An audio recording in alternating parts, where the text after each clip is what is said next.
Bom dia. Bom dia. Sejam bem-vindos ao nosso telejornal. Hoje estamos trazendo uma análise aprofundada sobre as modalidades de ensino, sendo ensino à distância e ensino especial. Destacamos impactos, oportunidades e desafios dessas modalidades. Fiquem conosco para entender como essas modalidades estão moldando o nosso futuro.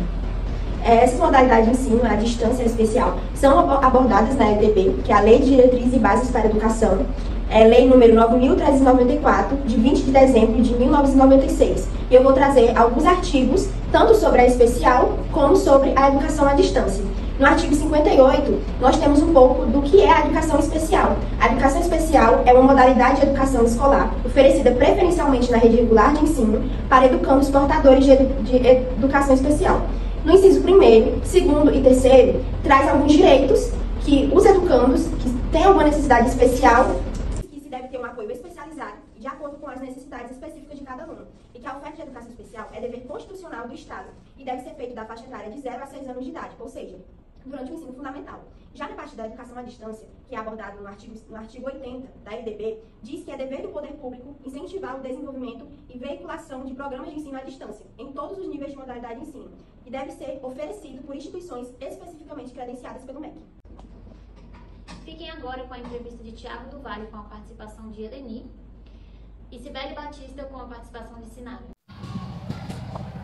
Estamos aqui com a cuidadora Eleni. Ela trabalha em um colégio, trabalha com crianças especiais e a gente vai conhecer o grupo Suzana, informando sobre vocês, sobre sua formação, pós-graduação, especialidade.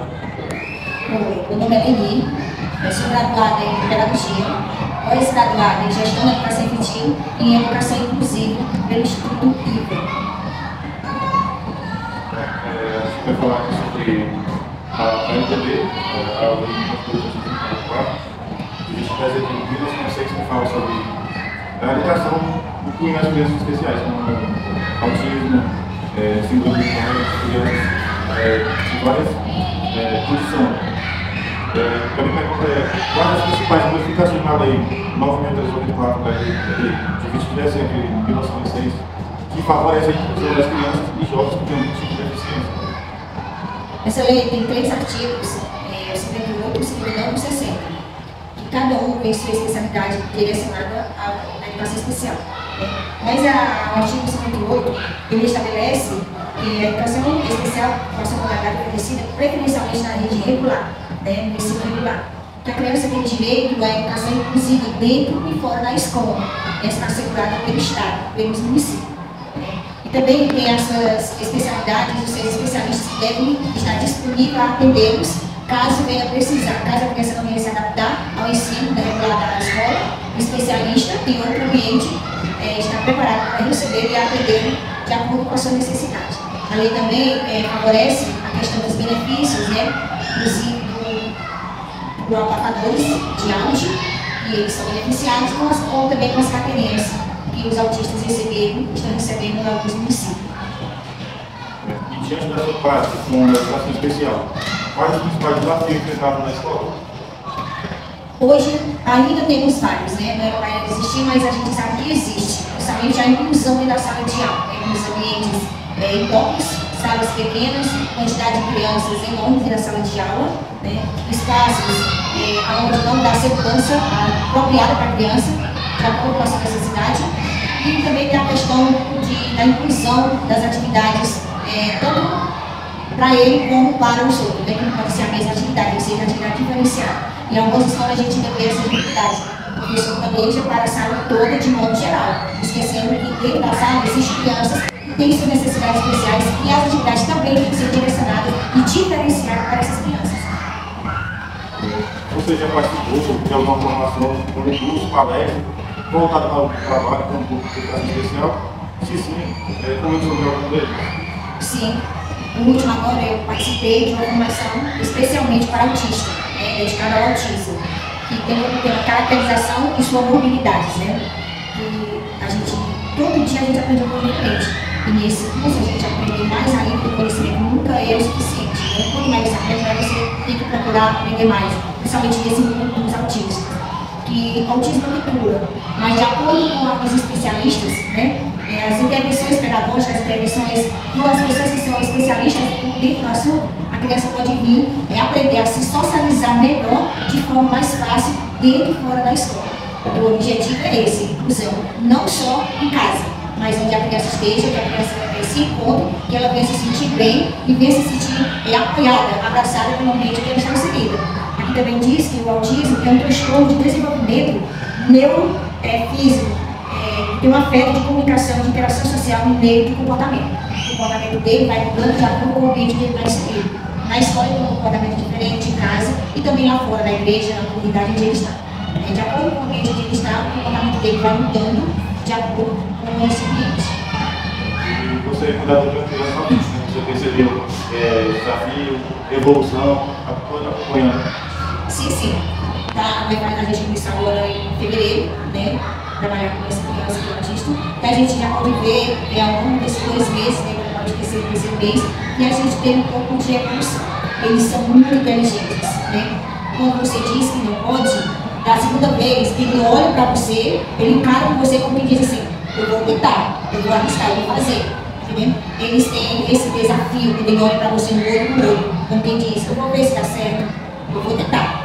Eles são muito inteligentes, a gente nunca duvide da capacidade de um autista, porque a gente acha que eles são totalmente dependentes da gente, mas não. Ao contrário, quando eles querem, eles fazem. Agora, quando eles têm o meio dele de chamar a atenção, aí é diferente, você tem que ter conhecimento para saber lidar com esses momentos de crise deles, né? Porque quando eles recebem não, eles não aceitam, mas eles sabem o momento que você dá não. Eles sabem que está fazendo errado, ele vai para você ficar. Então nunca duvide um autista. Nunca tenha ele como bichinho.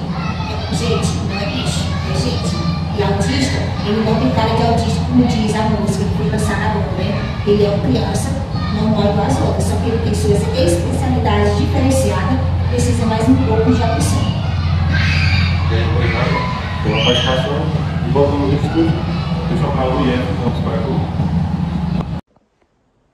Bom dia, pessoal. Bom dia, Milena. Bom dia, Eduarda. Estou diretamente daqui do IFCE, campus do Paracuru, diretamente com a Sinara Duarte. Bom dia, pessoal. Muito obrigada, professora Sinara Duarte, por ter aceitado o nosso convite para a nossa entrevista. E agora eu queria que você falasse um pouco sobre a sua carreira. Pronto, gente. Muito obrigada, né? Meu nome é Sinara Duarte, eu sou pedagoga de formação, certo? E no curso de pedagogia, uma das disciplinas que a gente vê é tecnologia digital na educação. Então, sempre me chamou a atenção, quando eu fiz pedagogia, eu fiz no finalzinho dos anos 90, a gente estava no crescimento do boom da tecnologia, né? A tecnologia ela foi barateando, então foi a chegada dos computadores de mesa. E teve um programa chamado ProInfo, eu era professora da prefeitura na época, da prefeitura de Fortaleza, e eu fui convidada pelo então coordenador para assumir os laboratórios de informática na época. E era algo assim muito novo, então tinha vários colegas meus que tinham muito medo do computador, medo de usar o computador, diziam, o computador vai tomar o lugar do professor. E aí eu fiz uma especialização paga pelo governo, que era informática educativa na época, que foi na Universidade Federal. Em 2001 até 2004, eu fiz uma outra especialização, que foi em mídias e educação. E eu acabei me apaixonando, né? Fiquei 8 anos trabalhando no laboratório de informática. E depois eu entrei, né, fui fazer mestrado na área de educação também, na área de educação e novas tecnologias. E aí foi que eu conheci o mundo da educação à distância, né? Inicialmente no IFCE e depois no Instituto UFC Virtual, que na época ofertava cursos de educação à distância, licenciatura em letras, licenciatura em matemática, licenciatura em espanhol, pedagogia, à distância. Então eu comecei a trabalhar nesses cursos, né, dando aulas nesses cursos. Esses cursos eles ainda existem até hoje e funcionam geralmente no interior do estado de Ceará, onde não tem IFCE, onde não tem UFC, então eu fiquei trabalhando nesses cursos e ainda estou até hoje. Aí fiz mestrado e fiz doutorado também na área de educação à distância e em 2014 eu entrei no IFCE. Inicialmente na cidade de Acaraú, em 2017 eu vim para o Paracuru, então a gente sentiu a necessidade, né, principalmente depois da pandemia. Em 2020, quando a gente teve a pandemia, que as pessoas começaram a conhecer o ensino remoto, então muita gente acabou, né, migrando para o virtual por conta da pandemia, então houve um crescimento muito grande da necessidade dos cursos à distância. A gente abriu um núcleo de AD aqui no campus, e o nosso núcleo de AD é o maior núcleo de AD do estado do IFCE como todo, porque nós temos até dados referentes a 2023, certo? Eu estou com dados de 2023, a gente tinha 50 alunos no curso de secretaria escolar, que é à noite, e AD também aqui no campus. A gente tinha mais 50 alunos que eram no curso técnico de informática para a internet, e a gente tinha 300 alunos numa especialização, que é uma especialização em educação profissional. Então, a gente tinha só nós da EAD, tínhamos 400 alunos, Sendo que se a gente juntasse os 4 cursos do IFCE, os 2 cursos técnicos e a biologia e a gestão, não tinha 400 alunos. Então a EAD do campus ela cresceu muito e estamos nesse desafio. Certo. Agora eu vou fazer umas perguntas para você. Como você descreveria o papel do ensino à distância na educação contemporânea? Fundamental. Hoje em dia a gente tem novas necessidades. O mundo está completamente diferente. A mulher entrou no mercado de trabalho, certo? A mulher entrou na carreira para querer estudar. E nós estamos num mundo muito heterogêneo. Então, por exemplo, Paracuru, a gente não tem um trânsito muito apertado. Então, por exemplo, eu consigo chegar em 5 minutos tanto de carro, tanto de moto, eu consigo chegar em 5 minutos, 10 minutos em qualquer lugar. Não é a mesma coisa em São Paulo. São Paulo você leva 4 horas, você fica 2 horas no trânsito, mais 2 horas no metrô, 4 horas para chegar em casa. Então isso acaba fazendo que muitas pessoas acabam não conseguindo estudar. Porque você sai do trabalho e leva 4 horas para chegar numa escola, então não tem como você estudar. Outra coisa também é a questão da maternidade. Muitas mulheres acabam abandonando os estudos por conta que não tem por que deixar seus filhos. Então você não tem creche, você não tem uma rede de apoio. Então estudar por EAD para essas pessoas, ela é fundamental. Então a educação à distância, ela vem para responder uma lacuna, né? Justamente de pessoas que precisam estudar, mas por condições de trânsito, condições de trabalho. Muitas vezes você tem um emprego, seu emprego é embarcado, por exemplo. Eu conheço um amigo meu que ele passa 15 dias no mar e 15 dias na terra. Então como é que ele iria conseguir conciliar, por exemplo, um curso presencial se a aula é de segunda a sexta? Então não dava para ele. Então os cursos à distância, ele vem para responder uma necessidade desse mercado de trabalho. Sem contar, por exemplo, a gente está numa cidade pequena, Paracuru. Não tem todos os cursos que a gente quer. Então vamos dizer que eu quero fazer um curso de administração superior, eu quero fazer um curso de psicologia, eu quero fazer um curso de pedagogia, né? E eu moro na cidade de Paracuru, não tenho como me manter em Fortaleza, como é que eu poderia estudar? Então a EAD ela vai suprir essa necessidade de estudo para esse público específico. Certo. Agora, quais são as principais vantagens e desafios no ensino à distância em comparação com o ensino presencial? Pronto. A gente vai ter, eu vou falar um pouquinho das desvantagens, certo? As vantagens eu até já elenquei anteriormente, né? As vantagens é, por exemplo, agilidade. Não sei se vocês sabem, mas segundo dados do último censo da educação, a gente tem mais aluno na EAD no Brasil, aluno matriculado na EAD do que no presencial, certo? Isso é um dado de 2023, certo? Se você for atrás, a gente tem mais aluno nos cursos superiores. Então isso é uma vantagem. Os cursos EAD também são mais baratos, então muitas vezes as pessoas não têm condição, por exemplo, não tem nota suficiente para passar no Enem, então vai para uma faculdade particular. Então um particular, pode prestar atenção, o curso EAD sempre é mais barato. Então tem a questão do curso, tem a questão da agilidade, de eu poder estudar a hora que eu quiser. Eu por exemplo, eu era mãe de 3 crianças pequenas, então como é que eu conciliava? Eu tinha que me acordar muito cedo, 5 horas da manhã para estudar. Mas eu estudava 5 horas da manhã, era o horário que dava. Eu estudo sábado, eu estudo domingo, a hora que o menino dorme é o horário que eu vou fazer a tarefa. Um curso presencial, não vou ter isso. Curso presencial você tem que estar aqui naquele horário, professor naquele horário, entendeu? Então, se você não estiver lá naquele horário, você vai levar falta. Então, uma das vantagens é essa. Desvantagens. Eu acabei de dizer que cresceu muito depois da pandemia. E tudo que cresce muito rápido, a gente tem que ter um olhar crítico em cima. Porque o que é que vai acontecer? As faculdades particulares viram com a questão do custo.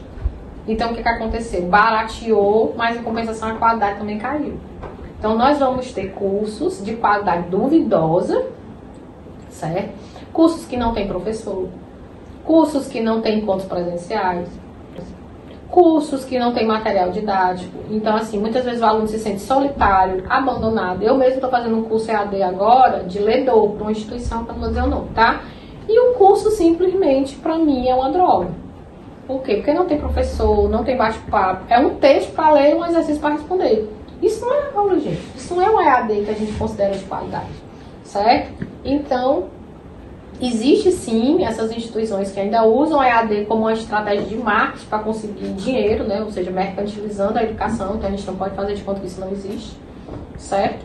Então, isso é uma das desvantagens.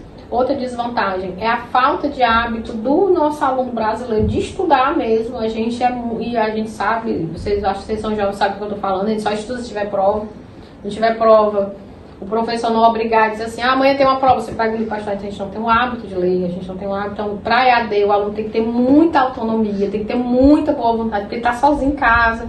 Você tem muito dispersadores, entendeu? Você tem um Instagram, você tem uma roupa para lavar, você tem um filho chamando, então é muito mais difícil você conseguir estudar em casa. Você tem que ter uma motivação maior, você tem que ter uma autonomia maior.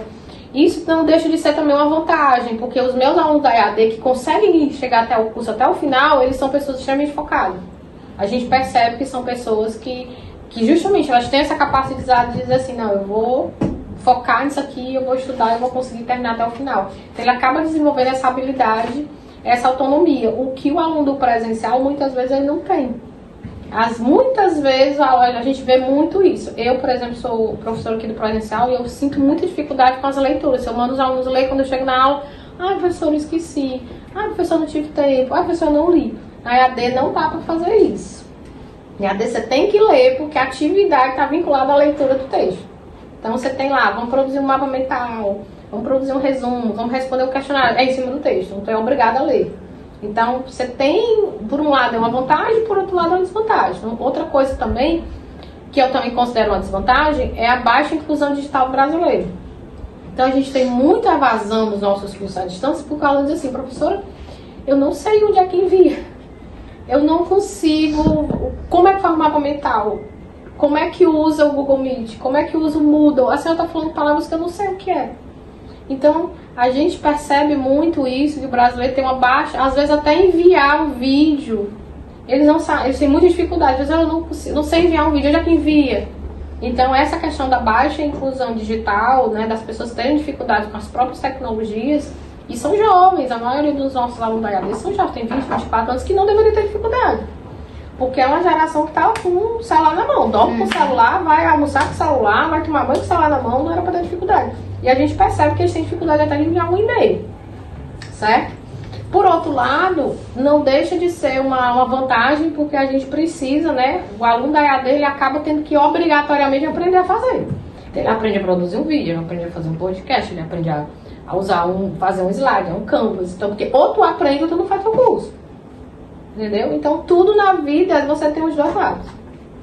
Certo, você falou tudo. A última pergunta é como o ensino à distância pode ser adaptado para atender às necessidades e dificuldades de grupos de alunos como aqueles com deficiência e dificuldade em acesso à tecnologia. Pronto. A tecnologia, eu posso até dizer que ela é um ato de cidadania, né? É nossa mão, é nossos braços, nossas pernas, nossos olhos. A tecnologia, ela vem justamente contribuir para que a pessoa com deficiência, ela possa se adaptar. Então, eu vou dar 2 exemplos. Por exemplo, eu posso ter um aluno cadeirante que ele tem uma lesão medular de pescoço, da C4, né? Então, ele não mexe nada, não mexe braço, não mexe perna. Então, como é que esse aluno vai estudar?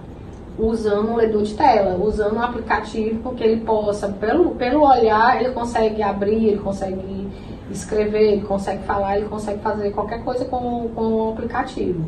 No caso aqui, a gente teve um aluno cego nosso, que era o Bex, ele nem era da educação à distância, ele era aluno do presencial da gestão ambiental. E ele conseguiu acompanhar o curso inteiro porque ele tinha o DOSBox instalado no celular dele. Então ele disse, professor Sinara, a única coisa que eu quero é poder usar o celular dentro da sala de aula. Porque o celular para ele eram os olhos dele. Então ele lia, ele estudava, ele fazia o TCC dele, ele fez tudo usando o celular dele, usando o DOSBox, certo? Então, a tecnologia, ela vai ser extremamente útil em todas as áreas. Então, por exemplo, um aluno que é autista, que ele gosta muito da repetição, então se ele assistir uma aula oral, vamos supor que eu estou falando aqui, quem descobriu o Brasil foi Pedro Alves Cabral. E no meio da aula, ele está lá, piscou, pensou em outra coisa, ele não vai lembrar mais. E tendo um vídeo, ele pode repetir aquele vídeo 5, 10, 15, 20 vezes e estudar, por exemplo, para fazer uma prova em que a pergunta vai ser quem descobriu o Brasil. Certo? Então, a tecnologia é a nossa grande aliada. Inclusive, dentro da área da educação especial, tem uma área chamada tecnologia assistiva, que é só sobre isso. Agora, qual é a nossa maior dificuldade? É a desigualdade social. Computador é caro, celular é caro, internet é cara. Tudo isso que eu estou falando, gente, todo tipo de tecnologia é caro. Por exemplo, o JAWS, que ele é um aplicativo de leitor de tela, ele custa mais de R$2.000. Então, quem é a pessoa que tem R$2.000 para pagar no aplicativo? Então, é muito caro. Então, muitas vezes, aquela criança que nasce numa família de classe popular, ela não tem acesso. E isso a gente viu nitidamente, a pandemia deixou isso bem claro, que os filhos das classes ricas, né, eles tiraram notas mais altas no Enem porque tinha toda uma estrutura dentro de casa, tinha uma internet, tinha professor de reforço, e o aluno da classe popular, a pandemia foi um caos, porque não tinha acesso à tecnologia, certo? Então, é uma luta que tem que ser encampada, porque o governo federal ele precisa criar políticas públicas de inclusão digital.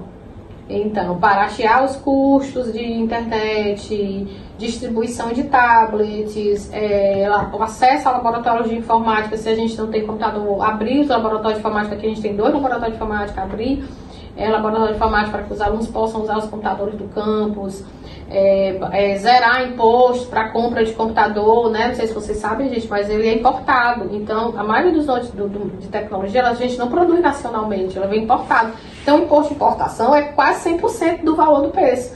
É por isso que o iPhone lá nos Estados Unidos é barato, porque não tem imposto lá. Quando ele chega aqui, ele vem com o triplo do preço por conta dos impostos.